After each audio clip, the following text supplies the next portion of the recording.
دوستای خوبم سلام، امیدوارم حالتون عالی باشه. من سانازم. امروز میخوام ببرمتون به منطقه خوش آب و هوا که طبیعت بسیار زیبایی داره و یکی از جاذبه‌های گردشگری ایران عزیزمونم هست. اینجا شهر درروده که در دامنه رشته کوههای بینالود قرار گرفته و حدوداً در 100 کیلومتری شهر مشهد و نزدیک شهر نیشابوره. برای دوستان عزیزی که اهل تفریح و سفرهای کوتاه مدت هستند پیشنهاد میکنم تا آخر ویدیو رو حتما ببینید، چون مطمئنم با دیدن اینجا حتما یه سفرم به درود نیشابور خواهید داشت. شهر درود به خاطر رودخانه‌ها و آبشارهای زیبایی که داره یکی از بهترین انتخاب هاست برای سفرهای کوتاه مدت در تعطیلات آخر هفته که به صورت دست جمعی و خانوادگی میتونید در این طبیعت بسیار زیبا تعطیلات خودتون رو سپری کنید. الان که دارم این ویدیو رو میگیرم ساعت 3 عصر و اردیبهشت ماه سال 1402 و اپریل 2023. درود رو به نام شهر آبشارها میشناسن چون آبشارهای زیادی داره و هرچه بیشتر در مسیر رودخونه پیاده روی کنید این آبشارها رو بیشتر میبینید.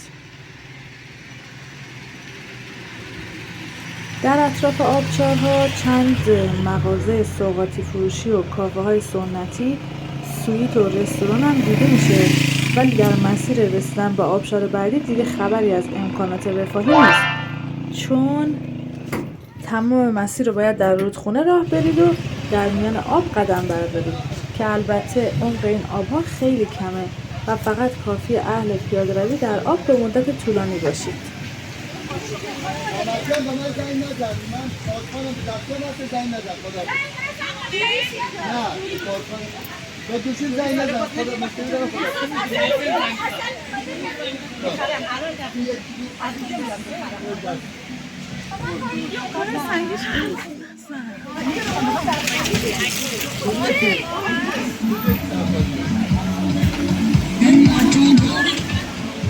الان با هم میریم یه مسیری حدود 10 دقیقه رو پیاده روی میکنیم و توی مسیر انواع سوغاتی و خوراکی اینجا رو بهتون نشون میدم تا برسیم به اولین آبشارش.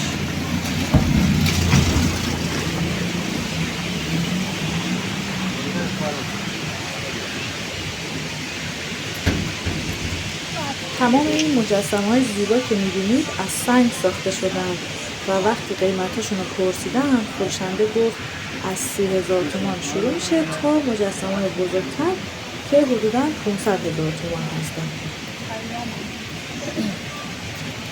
سلام مجدد. این ماشینش خوشم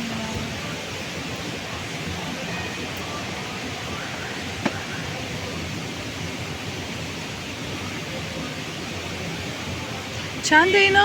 قورباغه در حال یوگا. مثلا قیمت این قورباغه در حال یوگا 60,000 تومانه. نه این 50 این. آها این 60. 60 تومان. نه نه این چی؟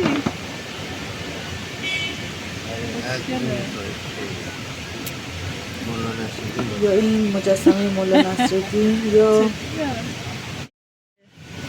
این مجسمه مولانا در حال رقص سما. طوله ها این چند؟ زمانی میگن رقص. این چنده؟ چه؟ اینو برای سینا بگیرم اینو برای الینا. خالی بیافتیش کنیش. قیمت این جاسویچی ها رو هم که پرسیدم جاسویچی ها؟ فروشنده گفت 30,000 تومانه.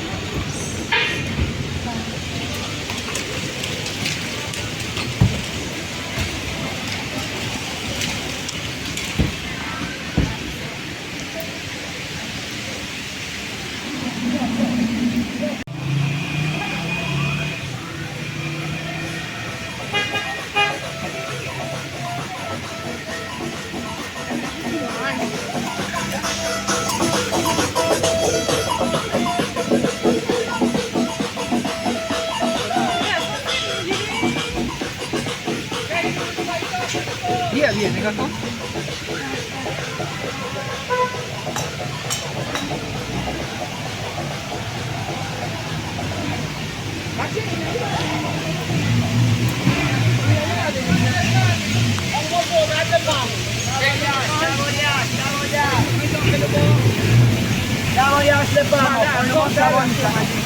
آروم نمیشه.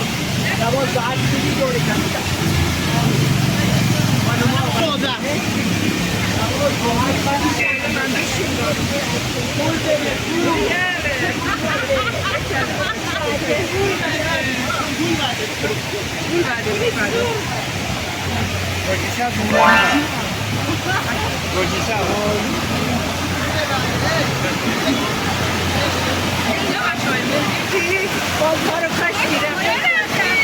ما گفتیم آبشار دیگه شما مگه نرفته بودید؟ نه